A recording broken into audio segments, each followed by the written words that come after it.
اور وہ آیت کیا ہے؟ اللہ نے فرمایا لِتُؤْمِنُوا بِاللَّهِ وَرَسُولِهِ وَتُعَزِّرُوهُ وَتُوَقِّرُوهُ وَتُسَبِّحُوهُ بُكْرَةً وَأَصِيلًا۔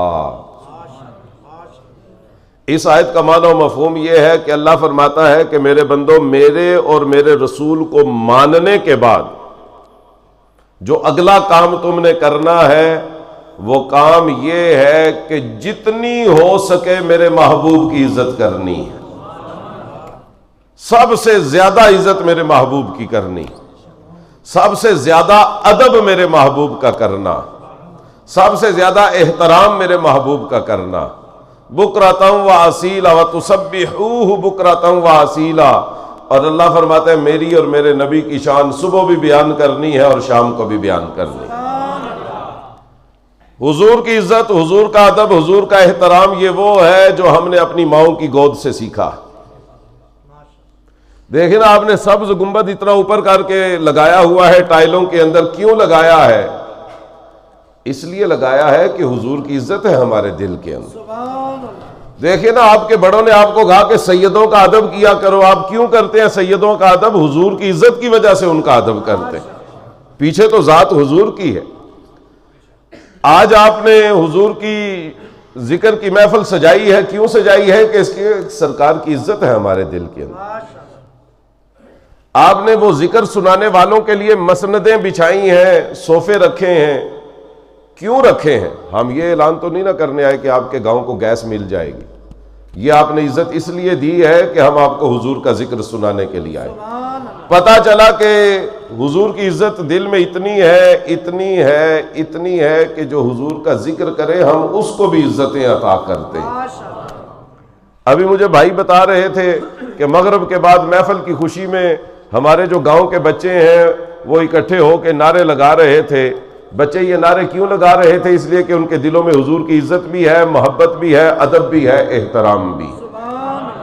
اور یہ جو نعرے لگائے انہوں نے، قربان جائیے، صحیح مسلم باب الہجرہ کے اندر لکھا ہے کہ جب حضور نے مدینہ منورہ میں آنا تھا تو بچوں نے کیا کیا؟ وہی کیا جو آج آپ کے بچوں نے کیا۔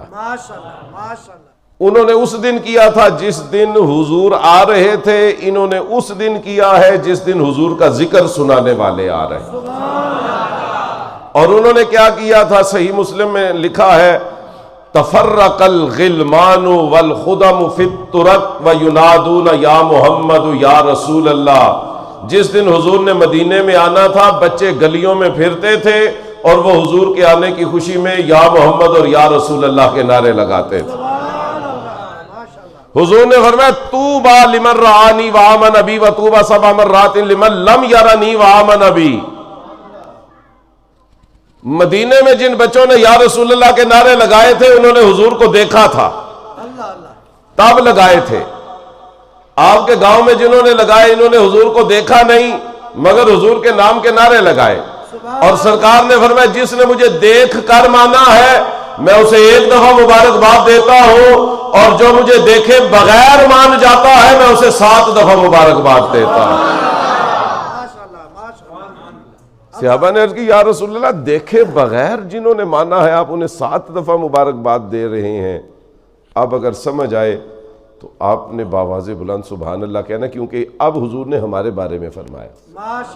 حضور نے فرمایا جنہوں نے دیکھے بغیر مانا ہے یہ آپ سارے۔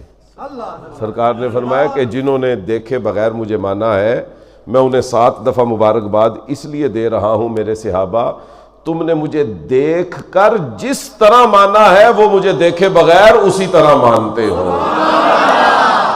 آمنو کما آمن الناس۔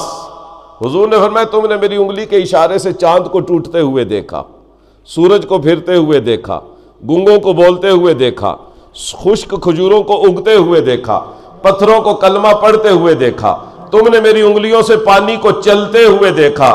تم نے دیکھ کر مجھے جتنا مانا ہے وہ دیکھے بغیر مجھے اتنا ہی مانتے ہو۔ عزیزان گرامی قدر، پتہ چلا قرآن کی اس آیت کے اوپر ہم بچپن سے عمل کر رہے ہیں۔ ہمیں قرآن کا ادب، اللہ کا ادب، اس کے نبی کا ادب ہماری ماؤں نے اپنی گود سے سکھانا شروع کیا۔ کیوں جی؟ نہیں سکھایا؟ ماں باپ نے کہا تھا کہ جس کاغذ کے اوپر بھی اللہ اور اس کے رسول کا نام لکھا ہو تم نے اس کاغذ کا بھی ادب کرنا۔ یہ بالکل یہ چیزیں سکولوں میں اور مدرسوں میں کوئی نہیں سکھاتا، یہ ماں باپ بچوں کو سکھاتے۔ ذرا اپنے ماں باپ کے لیے کہیے سبحان اللہ۔ آپ کی اور میری امی جی نے اور آپ کے اور میرے ابو جی نے ہمیں بچپن میں بتایا تھا کہ بیٹا جس کاغذ کے اوپر بھی اللہ اور اس کے رسول کا نام لکھا ہو تم نے اس کی بھی عزت کرنی ہے اور اس کو بھی ادب دینا ہے، ادب کرنا ہے۔ ذرا سوچئے جس کاغذ پہ اللہ اور اس کے رسول کا نام لکھا ہو ہم اس کاغذ کا اتنا ادب کرتے ہیں تو جن کے یہ نام ہے ہم ان ہستیوں کا کتنا ادب و احترام کرتے ہوں، یہ تو عقلیں اندازہ ہی نہیں لگا سکتی۔